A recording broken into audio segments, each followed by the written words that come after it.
What's up mga kabad boy? So, chill review lang muna tayo ngayon, no? So, nandito ako ngayon sa may garden namin. So, ito lagi ko itong nakikita sa mga comment section, no? Laging kino-comment na pabango daw ng lahat yung Versace Eros, no? So, ngayon pag-uusapan natin kung totoo ba yan, no? I-involve ko rin dito yung true to life experience ko, no? Hindi lang nagbe-base ako doon sa mga sinasabi ng iba, no?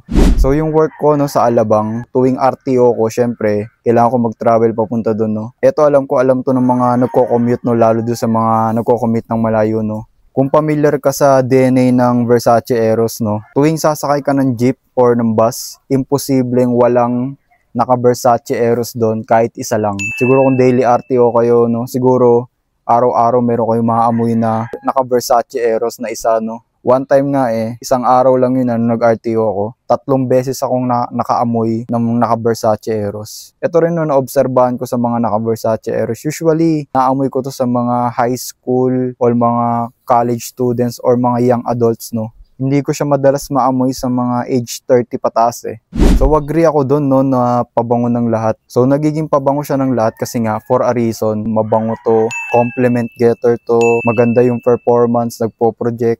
Kaya di mo rin masisisi kung bakit maraming bumibili nito, no. Tsaka bukod din, yung brand name, syempre, naka-Versace ka, no. Meron siyang ganong effect.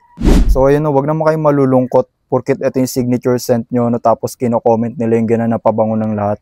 So, wala namang masama doon as long as gusto mo yung isang pabango, no. Nakilala ka sa ganong signature scent, talagang sobrang daming compliment na nakukuha mo, tsaka wala positive yung vibe kapag ito yung pabango mo talagang lalo kapag gabi mo to ginamit. Hakot compliments no. Alam ko sa mga Versace Eros user dyan, no, lalo kapag unang spray, yan talaga yung magic dyan. Yung first 30 minutes nito, grabe, sobrang lakas maka-compliment.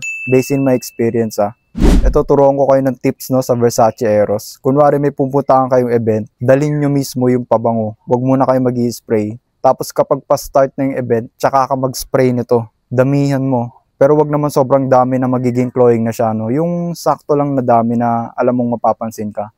Yun talaga, promise, mako-compliment ka. Yung first 30 minutes nito, yun talaga yung magic as in. Ito para sa akin, isa to sa mga pinakamabangong opening, no, yung Versace Eros. Sobrang perfect, sobrang magic Nice. Sobrang bango Kasi parang naghahalo yung freshness at the same time sweet na may konting masculine na dating, no? Talagang ang bango, amoy gwapo. So ayun, huwag kayong malulungkot kung madalas sinasabi nung iba. Ang mahalaga lang naman dito kung masaya ka at gusto mo yung isang pabango no. So disregard mo na yung comment ng iba no. Ang mahalaga yung happiness mo, yun yung i-priority mo. So yun lang. Peace out.